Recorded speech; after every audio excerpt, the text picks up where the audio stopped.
What's up, everybody? Circus here, coming at you with this week's free-to-play new account update. Each month I like to start a new account and then try to build one of the top tier decks with it, free-to-play. And then I like to do updates every week to show you guys where I'm at with it. So we started this back in March, mid-March, and I started with Amazons, and then I went from Amazons into Harpies. I built Harpies, and then I built Blue Eyes, and then after that I was like, I'm done with this account. I'm going to put this account to the side and just log into it every day, and then, you know, get gems and tickets on it, and then one day I'll start that account back up and build something else on it. But in the meantime, I started this account that you see on the screen, and on this one I'm going to be building resonators. So now, before we get too far into the video, we define free to play here as anything that you're not spending money on to build. Okay, so if you define free to play as basically 10,000 gems or less, that's not how we look at it here. So please keep that in mind. Okay, free to play to us is just you're not spending money on the game. So I'll show you guys where I'm at. I've been taking advantage of the half price gem sale. Now I have the deck on obviously is not the destination, but I just have it on here because I've been spending all my time in DM World for the most part. But I can show you what I have so far. I picked up, well, I think I had most of the stuff in the top row, right? Book of Moon, the Cosmic Cyclone, Hatronade. I picked up these Forbidden Chalice because Rye was saying that's a good turn one alternative to Book of Moon. So let's say your opponent has Bouncer out on the field and you draw Forbidden Chalice. You can Chalice the Bouncer and then start playing. Or if they have like a Cyber/Harpy lady, you can Chalice it and then start playing and not worry about getting bounced back or whatever. So I picked those up, part of the half price gem sale. I did get my last Scolding. I just had to get a ticket for that. I got all these. And then I picked up some other stuff that I was able to use in my Amazon deck because I had to do a lot of grinding with that. And of course, do I got to hit favorites? Yeah, there we go. I got a couple Wall of D's because they're in the same box as Chalice, so I picked up 2 of those. And I think I unlocked this. I don't know if I had this last week or not, but I unlocked that. So basically I did that, and then I also unlocked my 6th and 7th slot, which I definitely need for this account. So I did 100 XZ summons and 100 synchro summons during the week. And then, so I think what I'm working on getting now is, the extra deck, like Dark End Dragon, I think is the one I'm trying to get right now. And then there's some other ones I got to get here. I'm in no rush to get the last pieces up here because this is all just like stuff in the new mini box. So I think I got everything that I can get that is on sale. So now I'm just kind of grinding through the last few cards that I need. I definitely think I'll have this deck done by the end of the month. It's just the half price gem sale made it so much quicker. The 1.5 experience campaign made it so much faster. But now it's just gonna be slow roll and it's gonna be back to normal speed here. And that kind of sucks. And I can't believe I completely forgot about this, but, you know, I'm playing Amazons, and I knew that I needed more back row to climb the ladder and things like that in KCGT. So I went after a second Canadia, and during one of our YouTube streams, I pulled a prismatic one. I can't believe I forgot to tell you that, but let's go! I did play the KC Grand Tournament with it, and I guess I could show you my Amazon deck real quick, but I did get to, I am a DLV 21 with it, but I'll show you what I'm playing. Is this the PvP version? It is. So this is what I'm playing right here. So you can see I got the Wall of D's in there. I did get a couple Draining Shields, which is also in the same box. So I'm using that in the auto dueling one. But this is what I'm playing on the ladder, or I'm sorry, in the KCGT. And I'm using the Amazonist Spy just because I thought it was just fun to mix it up with that instead of playing the Amazonist Trap. What is it? The one that brings it back. I should know this one. I'm drawing a blank, but it's Amazonist Fighting Spirit, or what is it? Oh no, I gotta look it up now. Now I feel silly. It's the one, you know, the one that revives him from the grave. I put the Spy in there just because it was just fun, and it makes the deck a little bit more aggressive. Now, I feel like I have to look that one up. What is it? Amazonist. Here it is. Willpower. Oh, my God. Every month I tell you guys to get this card, and I can't remember the name of it. All right, so Amazonist Willpower. I'm not playing that card. If you want to play that one, that's fine. I'm just playing it without it just because I've played Amazonist so much that I don't really, you know, I just want to see something new. All right. Now, I did want to share this one replay with you because this would be just like a good one for new players. I got one replay saved, and this is it. This is just not to be like, look how good of an Amazon player I am. It's more like it's like understanding the situation that you're in the game, and then reading the cards, and then you can win.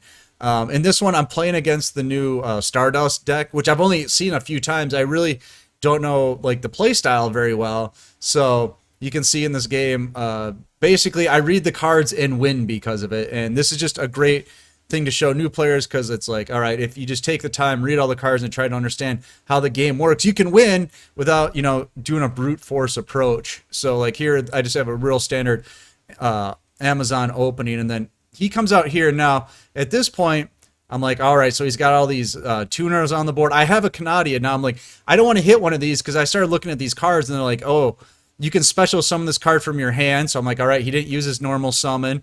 I'm like, all right, so this one's been normal summon because that came out second, right? So this card's been normal summon, and then he can target the tuner in his grave. I'm like, all right, I don't want to do anything yet because something else is going to come out of the grave. Okay, so I could have disrupted him here. I could have flipped down his monster here, but I chose not to. I let him synchro summon because when I'm playing against decks like this that like to climb the synchro ladder, as long as what they're doing isn't affecting my board state, I just let it go through and let them like commit more resources so that when I do decide to disrupt them, they've used as many resources as possible, and hopefully that will slow them down later on. And that's why I chose not to do it here and why I do it later. So, and then he's going to synchro summon. So I didn't want to do anything there because I wasn't going to stop anything. So I'm like, all right. I read the cards. I just chilled. I let him synchro summon. He brings this out. So when this comes out, it asks, this has been summoned. Do you want to activate a card? So immediately I read it and it's like, you can target one monster your opponent controls and banish it. I'm like, well, I don't want to deal with that. Definitely. But then at the same time, there's this other effect going off and I was like, whoa. And so this guy comes on the field, and then this guy's effect in the grave goes off immediately also. So when it asks, do you want to activate a card? I read both cards, and this one says, if this card is sent from the graveyard as synchro material, you can target one tuner in your graveyard and special summon in defense. And then I saw the other one. I was like, oh, man, the other one can banish a card. So he's going to summon out a tuner, and he's going to be able to synchro summon off of this card that's out on the field, right? Because this is, he'll have a tuner here, he'll have another tuner here, and then he can banish with this card and then synchro summon the 3 and the 7 together to get into his boss monster. So just knowing how the game works, I'm like, all right, I'll flip down the synchro monster, and then now he's just got 2 tuners on the field and he can't do anything. So now he's stuck. Now his thing is, he didn't read my cards. He's just like 1,300 over 1,200, let's go. And then you can see right here, ouch. And then in game, you don't see it here, but in game, there was a very long pause here as he started reading all the cards. And by then it was too late because then I just come in, I draw another monster, I put everything attack. I got Holy Guard, so I take no damage. I banish all those monsters. I summon during the battle phase and do 2,500. And then he draws and just surrenders because he's like, oh, So it was just, it's not like it was just like, oh my God, big brain play. It's just I took time to read the cards in that situation because I didn't really know what to do or a good place to disrupt it is. I just like, all right, stop, read the cards. Okay, this is a choke point. I'm going to take advantage of it. So kind of keep that in mind if you're new and you're trying to learn how to play the game. Excuse me, that's just the best way to do it, just kind of understanding the different rules and stuff in the game, and then try to take advantage of it or try to make the most optimal play instead of just like shotgunning your Canadia on the first summon or something like that. So it just takes time, you'll learn it. Just a little tip for you, but we're gonna end this one with a pack opening here.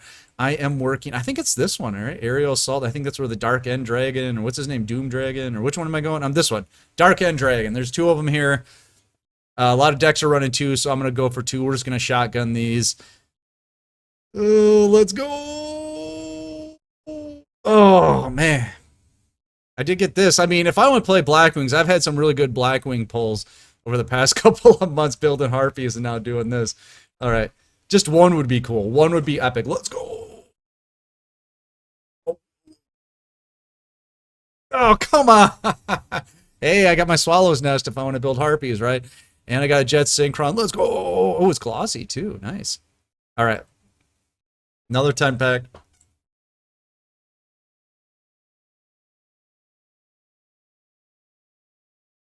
Oh, come on. Look at all these pulls. I mean, I'm getting a lot of URs and SRs. I mean, you can't complain, but at the same time, it's like, come on, Konami. Come on. All right. I think we got a few more gems, don't we? All right, 2 more packs. This is it. These are the packs. These are the packs right here. Let's go. All right. No, I saw a synchro. I was excited. All right, we take those. We take those. All right. That just means we're that much closer to getting those Dark End Dragons. Is that what they're called? Yeah, Dark End Dragons. Hopefully I have these by next week, and we're moving on to finishing off the rest of the extra deck, and then we'll just finish off the main deck. Only thing that sucks about the deck that I'm working on, it's not real playable until it's finished, you know? So I'm just playing Amazons right now, so let me know what deck you're working on, and if you guys have any questions about what we're doing here. Remember, this is just a free-to-play account, but we're playing the best decks or the hottest decks, and we're going to play them to our best ability where we're not taking shortcuts. We're not saying I'm free to play. We can't do that. We don't say that here. We say best deck, let's go. All right. So let me know in the comments below what you're playing or what you're playing and what you're working towards. Yeah, I'd like to know. So let me know and get in our Discord because it's free. The tournaments are free. The new player help is free. I'm Circus. I'm going to get out of here and I'll see you next time.